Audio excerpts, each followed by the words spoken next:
Joining me is Patrick Colbeck, a Republican candidate for the state Senate in the 7th District, which is in Wayne County and includes the communities of Belleville, Canton, Plymouth, and Trenton. Welcome to the great debate. Thank you very much, Stephen. Let's start by having you tell us a little bit about yourself and why you're running. Well, first of all, I'm one of those concerned citizens turned candidate. Before this election season, I had never even thought about running for office before. Never even ran for student body president. So this is a brand new experience for me, but I think my background equipped me well to serve in this capacity. I got to tell you, though, one of the things I'm concerned about up front, I mean, we were supposed to be joined by another lady this evening here, Kathleen Law, who was one of my opponents in the race, Democratic opponent, was supposed to be here as well. And it's kind of disappointing that she didn't. She declined. She declined, and I said, you know, whatever time you'd like to do it, we'll do it. And she still declined. And have you guys had a chance to debate anywhere? No, we haven't. And I think that's a disservice to the citizens of the 7th District here. And I'd really like to. We got a lot of issues on our table here. I'd really like to get that discussion going here if we could. Well, let's start with discussion of the state budget, which is topic A in Lansing. It seems every year we're $1 billion to $2 billion short. It seems. When we sit down to do the budget and there's this mad scramble to fill the hole. What's your solution to that? Well, first of all, just a little bit of background, because that'll lend some insights into why I respond the way I do later on here. First, a little bit on the home background here. I'm one of those guys that's born and raised in Michigan. I went to Detroit Catholic Central High School, graduated from University of Michigan with bachelor's and master's degrees in aerospace engineering. Not exactly something you see in terms of politicians nowadays, but it shows I'm not afraid to look at the numbers and actually not just take the surface numbers, but dig down deeper. Been a management consultant for over 11 years, and that means I'm going into businesses and helping organizations that aren't exactly clicking on all cylinders get things turned around and get them operating efficiently and effectively. So that's what I specialize in.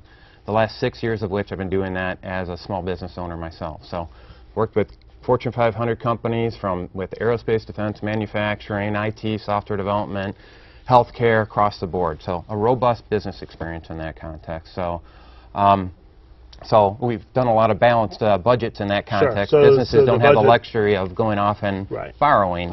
So the budget fight in Lansing should be somewhat familiar to you. It should be very familiar, and I actually like the stance taken by Rick Snyder, our gubernatorial candidate, to actually get the balance sheet out into the discussion, not just the income statement, which means that now we're starting to look at total liabilities instead of just the rosy pictures of immediate cash flow. So. Right. And so fixing the budget in Lansing, your approach, is it a spending problem? Is it a revenue problem? It's a spending problem. Is it a combination of both? No, actually I'm one of those folks who's taken the taxpayer protection pledge, so I will not raise taxes anywhere on this. I think there's a lot of, you know, just from a cursory perspective as an average citizen going in and looking at the financials with the state government, there are a lot of opportunities to consolidate services and restructure our operations so that we operate more streamlined and more efficiently. So I'm very much in the point of cutting. There's some things we can do across the board in regards to cuts, things around health care. Without sacrificing quality of care for our state employees, there are ways of actually implementing lower cost health care solutions as well. So right. So cutting the budget. Cutting the budget. Does that mean cutting services in your mind? Cutting services. What services? Well, it means cutting, well, actually, the point of service, I'm all for continuing on. I actually wrote a book a while back called IT Roadmap for Professional Service Firms, and it talked about how to design your operations as a company so that you could identify what your value streams are and focus your resources on those value streams. So I believe that there's a lot of opportunities to actually consolidate some of the back-end functions that are not point-of-service activities in order to, you know, actually lower the budget. We've got 15 separate departments and agencies right now in the state of Michigan. There's a lot of opportunities for shared services across those. I mean, just cursory look at some of those organizations, I could cleave them off. They could operate as an independent business entity because they all have their own HR, they have their own finance departments, benefits departments. There's a ripe opportunity for a shared service approach on that, which doesn't affect their end mission of servicing the customers, but will actually help to go off and lower overall costs. Okay. Let's talk about tax reform. That's also a popular topic in Lansing. No one seems to like the Michigan business tax. Even those who voted for it now say it was a mistake. What's your solution? I'm for full repeal of the Michigan business tax. And would you replace it with anything? No, I would not. Okay. So how would you make up for the revenue shortfall there? Through government cost cutting. And you would not change the sales tax at all? No, I would not change it to increase it to, people You are wouldn't tossing around send it service to taxes or services anything. or, Nope. no.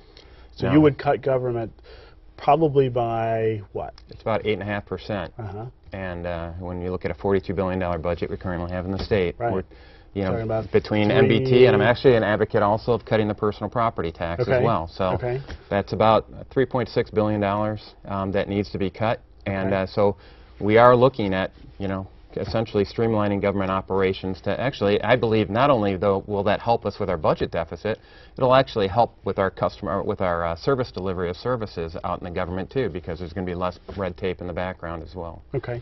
What about job creation? We've lost millions of jobs in Michigan, the Yeah. hardest hit state anywhere. What can government do to try to turn that around, other than the obvious benefit of tax cuts that you're talking about? Well, yeah, and it's more than taxes here. I mean, there's a couple different approaches to getting businesses come into the state here. I kind of simplify it into the carrot or the stick approach. There's folks that sit there and say, you must have jobs in Michigan, you must have a certain percentage of Michigan workers, you must do it in accordance with the guidelines that we put forward. And I don't know about you when you were growing up, but whenever my parent would say something like that to me, I would automatically react the opposite way here and pull back. Right. I think we need to go off and start treating businesses as customers. I think we need to be more customer service oriented. I've had a lot of experience working in private industry here. I know what's pushing these jobs out of state and overseas. And it kind of boils down to three separate factors. One is total cost of operations. It's not just taxes. Taxes are a big part of that, but it's the total cost of business operations. So it deals with healthcare costs. Sure. It deals with the cost of the workforce that's in here, labor costs, the availability of skilled workers, because if they're not skilled, then that's another cost to the companies because they have to go off and train these people. So there's a lot of costs behind the scenes here, permitting, licensing, everything, and delays, simple delay in a permit issuing. You know, a company's sitting on that capital that otherwise could be put to use and actually generating revenue here. So we got to get in the mode where we actually address the total cost of operations. Also, we need to kind of treat businesses with respect. Right. They should be more of a partnership, not a kind of you know, do this or else I'm going to do this type of atmosphere here. And we need some stability. You know, one year it's SBT, next year Sure. it's MBT. One year it's no service tax, and next year service taxes are on the table. We do not get capital investments into Michigan because those are long-term, large capital investments. We don't get those if people are uncertain about their future here in Michigan. Right. What about education? We talk a lot about funding education in the state. We don't do as good a job of it as we used to. How do you, I mean, obviously if you cut $3 billion out of the budget, you'd have more to send to education. Is that one of the things you do with that? Well, first of all, #1 budget priority for me is education on it, so that's pretty straightforward. We currently have about, I think it comes down to 12 different revenue streams that Sure. actually feed Into the education school budget aid right fund, now. right. And so you have any volatility in our tax structure, you can have volatility on school funding. So clearly that needs to get addressed here, and we need to have some sort of a stable funding for schools. There is something I'd like to address before we talk about reallocating funds into the educational system or policy. There are some things we can do to actually cut expenses in the educational realm here without sacrificing services, and that deals with consolidation of districts and, Right. and also consolidation of shared services across districts, just like I was talking about doing with government operations in general. So there's a lot we can go off and do. Right. One thing I would not do that I was very upset that I found out about recently was that the Democrats have proposed taking $208 million, excuse me, we don't have $208 billion Right. yet, after our economic growth maybe, Right. $208 million from the school Out of aid school fund, aid fund into and the community they put it in the colleges. general fund, Right. actually, and that's not right. I mean, that's not stability. You would have left that money there. I would have left it there. Right. In terms of stabilizing the school funding, though, do you think we need to go back and revisit Prop A? I Not mean, at all. it's old now, and it's worked well for some time. It's not Yeah. working as well now from some districts as it has. You would leave it alone? I would leave it alone, and the basic principle of having the school dollars tied to individual students, I think is the right way to go. I think it sets us up for making sure that we've got school choice as an option going forward, and you can see with Race to the Top legislation, charter schools and public, also known as public school academies, which are public schools. Sure. They have, there's more of a push for more and more charter schools out on there. It gives parents more options, and it allows us from a budgeting perspective now to connect the dots back between the student and the institution that's actually servicing that student. Right. What about public employee compensation? You touched on that briefly. Do you think, I mean, I think public employees would say they've made a lot of sacrifices in the last 8-10 years. Other people say there's a lot more to do to make them competitive with the private sector or with what other states do. Where do you come down on that? Well, I think there's some practical areas that we can investigate before we get down into cutting into bone marrow here. And one is dealing with some of the benefit packages. And I'm a big advocate of health savings accounts. And currently we got this health care reform bill coming out of Washington that's taken a lot of options off the table here. But the term of the state senator is through 2014. And 2012, I'm hoping and praying that that health care reform bill that's currently been passed up there will be repealed. When that gets repealed, we're going to have more options back in, and frankly, many of the aspects of that bill, frankly, are not taking place until after that presidential election. After that, sure. So I think there's an opportunity, a window of opportunity for folks that are proactive about it. To actually go on and use solutions like health savings accounts to actually lower costs. We spend about $10 billion across the board in contracted health services across the board.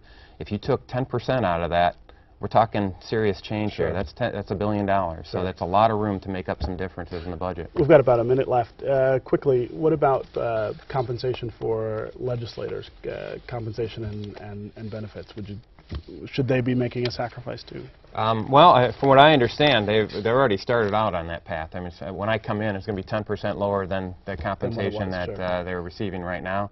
I am an advocate of the part-time legislature. I've been in discussions with members of the Texas state legislature to understand how it works over in Texas, because they got a $7 billion surplus sitting on the side here for their budget.